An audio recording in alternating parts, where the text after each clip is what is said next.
Hi, my name is Frank Zucchi. This is the Piranha, which is well famous, built by Gene Winfield and Sam Foose when they worked at the model company AMT.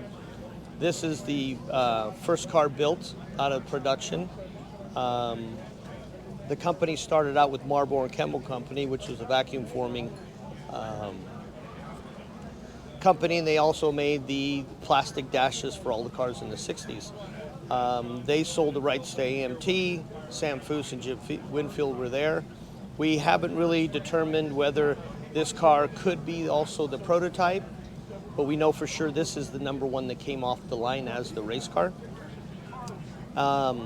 Jim Winfield and Sam Foose have, they authenticated the car. They signed the car for us. The great thing is that when we started restoring this car, first of all, we didn't know what we had.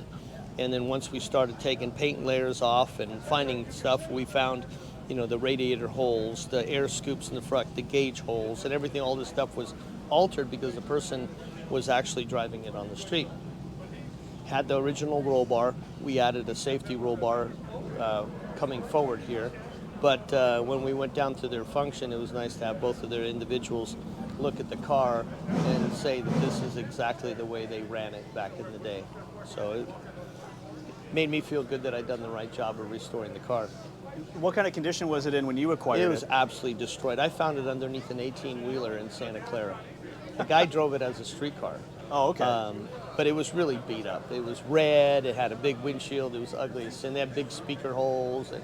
But when I bought it, I had no idea that this is the car. I bought it as a CRV. He showed me an article in Car and Driver and said, this is one of those cars. Okay, fine.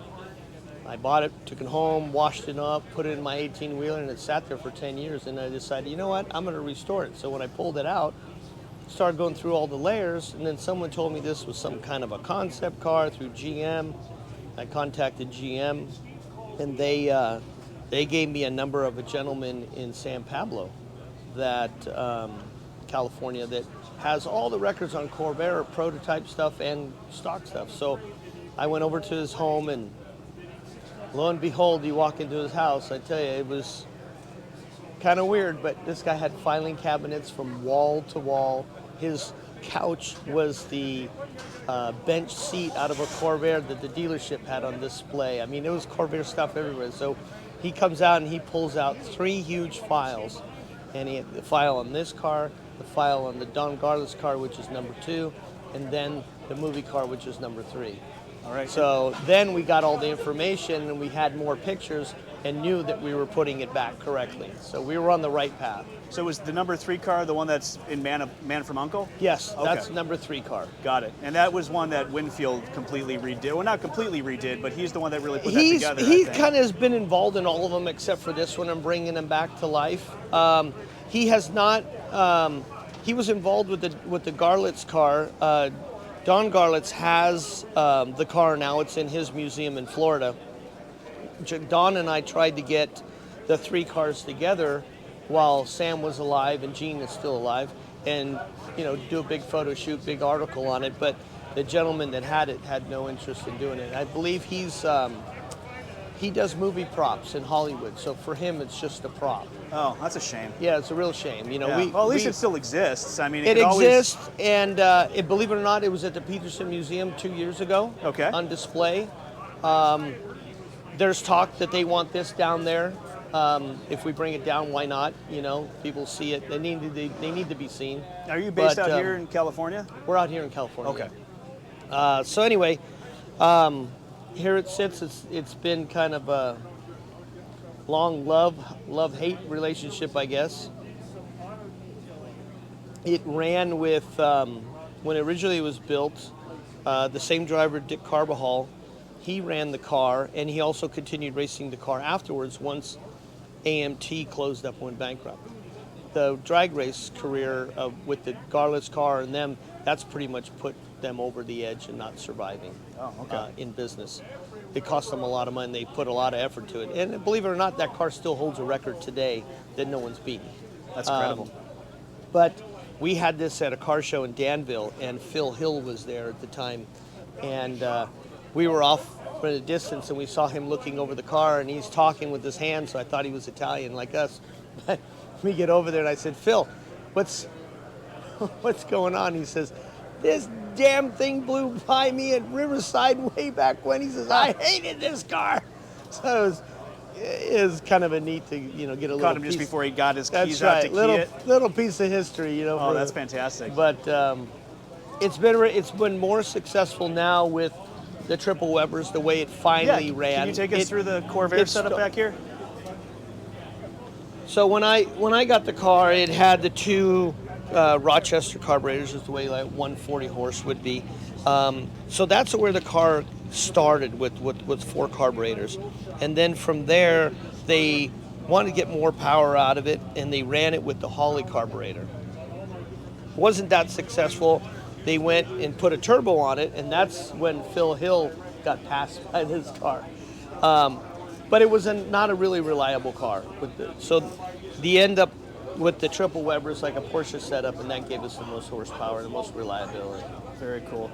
Now, so given the condition it was when you got in it, I mean, were you aware of how it appeared historically, either color-wise or some of the graphics you've got on? Or the graphics, once we start taking layers off, is once we took off the red, all of a sudden we found this bright, like a bass boat orange, and then underneath that was a bass boat green. Well, apparently Dick Carbajal, after they left AMT, he wanted to continue to race the car. So Gene Winfield and his buddies painted it this bass boat color. It actually looked like a piranha, the scales, the way they had it. That's interesting. So I found those layers, and then I go, well, that's probably it. And we started taking more layers off, and lo and behold, we found what this was underneath. And then the staining of the lettering was still there. Oh, fantastic. The lettering was gone, but the staining was there. So it was actually embedded into the primer underneath. So we were able to make some templates and get it exact, and we took some calculated measurements, but we put it back the way it was. It looks fantastic. And for those two boys to say it's exactly the way it was, made me feel good. Yeah, that's nice to get the confirmation. This is a prop. Yeah, because everybody comes by here. One person said one time, he goes, look at that car. He goes, oh, it's really cool. And his buddy goes, yeah, it looks like a Boston Whaler. So ever since then, I put a prop on as a joke. It's good to have fun with it. But some guys take it way too seriously. Oh, absolutely. Absolutely. And are these Corvair taillights, or is this? That's Corvair taillights. Okay. Which is similar to like a Corvette, right? Yeah, or like the first years of the second-gen Camaro, kind of a similar idea. And I should know this, but this is fiberglass, right? The chassis is fiberglass. The chassis is, okay. The chassis is fiberglass. The body is plastic, same as that's right. the model car. Yeah, that's right. Because, of course, the model car company was building them. Yeah, and they come together at the belt line here, It's a big clamshell. It's like an upper clam and a bottom clam that get bolted together. And then the bubbles came to get the tire clearance because the cars were a lot lower as a race car. Really smart. But that is the original roll bar. That was still with the car, I take That was it? still with the car. The only thing we actually put on that was new was the steering wheel because the guy put a big steering wheel in. But all those gauge holes, they were all plugged up. Oh, really? But you were able to still see them, so you once knew what we to put stripped back? it down, they were bonded over, so all we did was knock them right out. That's all the great. gauges holes were there. Everything was there. And that's why I said we haven't determined if this is really the original prototype car, because when we stripped it down, the original prototype car had a piece of aluminum over the dash that came down the center console that was satin black with gauges mounted off the steering column. Well, when we stripped it down, all those holes are there. There's other holes on the side scoop here that there's markings that they covered these up as well. So could it be the number one? It is number one as production race car. Kind of tracks, right? But is it the prototype? That's the question of the day. Well, the dashboard comment is interesting. Jeff is always, we're trying to figure out, okay, is this just a run-of-the-mill glass car, or did this G2 actually have like some racing history? So one of the phrases he has is that dashboards are like fingerprints, So if you've got good photos, usually they're all set up somewhat different. So the fact that you found some evidence of that, absolutely, that's and a big in clue. fact, if you step back here and if you look at this shadow right here, you can see the two dimples. Oh yeah, That's I can see them. I don't know if they're getting part of picked up here. that's part of the plate that was over there. And about 8 years ago, I think it was, or 9 years ago, This is great. a gentleman called me up, and he says, "Hey, I heard you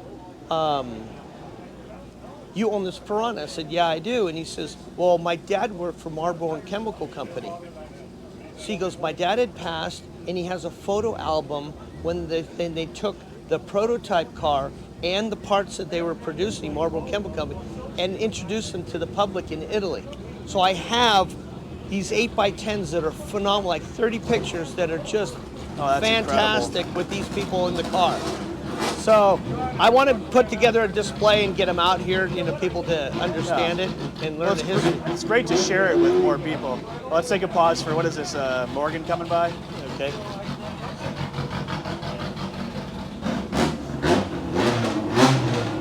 These mics are good, but I don't know if they're good enough to overcome that, So did you have this out today, or was it out yesterday? Or? We had it out the beginning of the week on Wednesday, Okay. but unfortunately we have a lifter problem, so I don't want to run the car and hurt it. No, not worth it. It's cheaper to fix it now than rebuild it. Yeah, absolutely.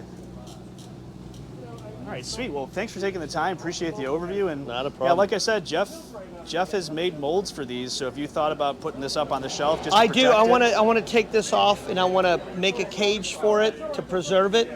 Yeah, Like so I it said, doesn't if I hurt it, I'd rather have a fiberglass one, and run it with the fiberglass body. Yeah, makes a lot of sense. Well, I'll connect the two of you. I will. Maybe we can, between his mold and your guys, Absolutely. pop out a new body and put the period one up on Yeah. a shelf for a little while to be safe. Absolutely. All right. Absolutely. Thanks a lot, Frank. So Appreciate hopefully it. you'll see it at the Peterson Museum.